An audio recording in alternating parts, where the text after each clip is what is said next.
proses bagaimana menjadi industri kreatif berdasarkan produser, pemain, dan juga latar Antusiasme bagaimana Mas? Ya itu cukup banyak yang dicatat saya lihat. Tapi atau mungkin dulu gara-gara apa kalau kreatif mana? mudah-mudahan enggak. Mudah-mudahan karena memang sudah sekian pastinya ya, karena memang banyak banget memang tips-tipsnya dari KM itu dari Mas Niko, dan nanti kita akan beli lebih jauh lagi dari Mas Niko. Kalau dari Mbak Nana, Mbak, tadi seperti biasa aku memprovokasi. Aku memprovokasi supaya lebih banyak lagi yang mau jadi jurnalis. Terutama hari-hari ini aku merasa negeri ini butuh lebih banyak lagi orang yang mau mencari, memverifikasi, dan bertanggung jawab atas informasi yang hadir. Jadi tadi di workshop kelasnya dari 50 orang, kita bicara soal jurnalisme berdampak, bicara soal bagaimana caranya mengembangkan critical dan creative thinking, dan sebetulnya itu skill yang tidak hanya wajib dimiliki jurnalis, tapi juga dimiliki setiap orang saat ini. Karena sekarang semua orang, tadi aku bilang, tidak harus bertalukan kartu pers. Sekarang semua orang sudah bikin konten, sudah menyebarkan kontennya di sini, dan untuk jadi perlu untuk punya kreatif dan critical thinking, karena yaitu semua orang sekarang sudah digital. Itu sih. Nah, oke Mariana. Sedangkan Mas Niko kayaknya udah pada tahu ya. Ini sarjana arsitektur dari Universitas Indonesia. Tapi tidak ada satupun kakak-kakak yang dari depan apa ya, benar-benar menjalani profesinya sebagai latar belakang pendidikan kita ini gitu.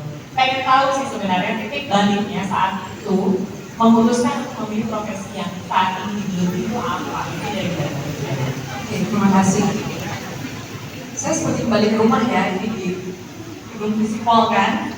Jadi saya sendiri sebetulnya sudah menjalani hobi menulis dan menyanyi itu sejak kecil.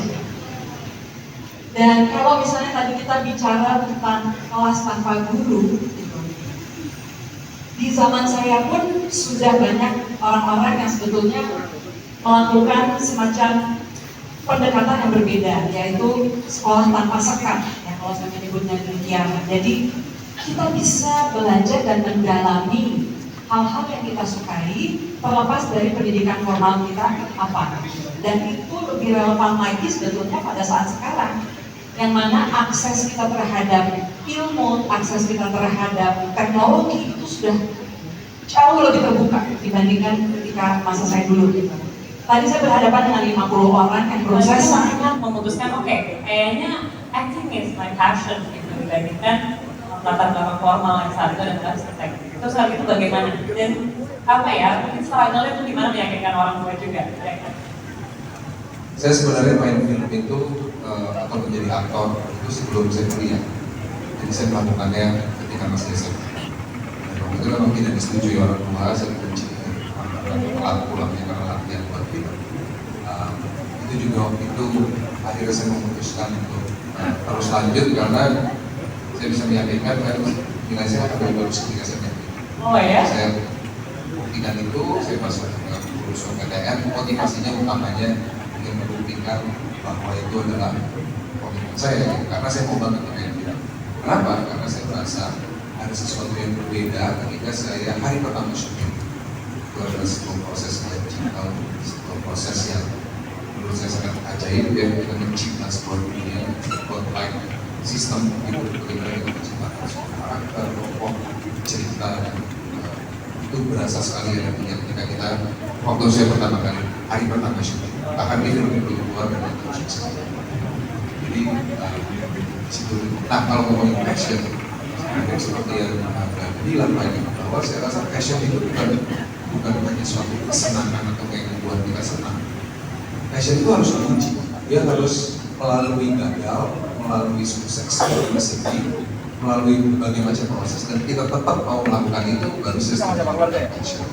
Jadi itu pun saya tahu karena sambil kuliah saya sambil belajar dan tahun atau akhir tahun sebenarnya di sini jadi tidak kemudian juga karena tidak ngerti apa. Tapi yang jelas yang saya merasa bersyukur pas menjadi mahasiswa. Dan menurut saya momen-momen terbaik jadi mahasiswa atau ilmu yang saya dapatkan yang paling menyenangkan atau paling baik dan ingat sampai sekarang ilmu yang saya dapatkan di kantin luar dari akademis. So, menurut saya itulah esensi menjadi mahasiswa. Yes, yes. Totally agree, dan kayaknya enak banget rasanya jadi mahasiswa sebenarnya ya. Enjoyable sekali ya. Anak kantin pada relate. Nongkrong kantin. Nongkrong. Nanti malah diingetin pulang, jangan kantin mulu gitu ya. Oke, kalau dari Mbak Nanti gimana Mbak? Ya, ini ya, bedakan ya teman-teman. Masuk fakultas, pilih jurusan yang sesuai dengan apa yang ingin kamu kontribusikan dalam hidup. Bukan apa yang ingin kamu lakukan dalam bidang profesi tertentu. Tadi Shanas bilang, saya fakultas hukum, kok jadi wartawan. Tidak pernah sedetik pun saya merasa saya salah jurusan loh. Saya nggak salah jurusan kan? Karena saya merasa apa yang saya perjuangkan sejak saya mahasiswa dan saya kontribusikan sampai saat ini selalu cita-cita perjuangan soal hukum, soal demokratisasi, soal korupsi yang selalu berulang, soal kesewenang-wenangan oknum aparat, isu-isu soal warga negara yang tidak pernah setara di hadapan penyelenggara negara. Itu isu-isu hukum yang saya pelajari, yang saya perjuangkan sejak menjadi mahasiswa, yang selalu saya berusaha kontribusikan lewat profesi saya sebagai jurnalis. Jadi saya tidak salah jurusan. Yang saya pilih ketika saya mahasiswa, apa yang saya minati dan saya percaya bisa saya maksimal kontribusikan ketika saya melakukan profesi apapun.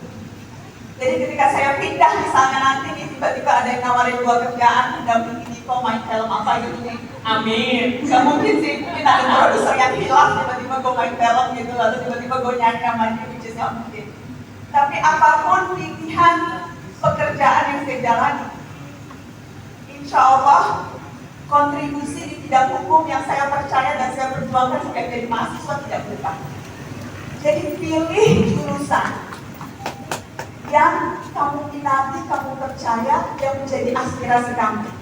Nah, persoalannya, bukan persoalan, tantangannya, bingung nih dede-dede aspirasi gua apa sih? Ya kan? Masih belum tahu apa yang dimau. Dan itu wajar. Bukan hanya di usia sekarang, dede-dede itu sayang berapa sih? 17, 18, 20, 21, 22, banyak orang yang nggak tahu mau apa dalam hidupnya di usia 40, 45. Tantangan memang.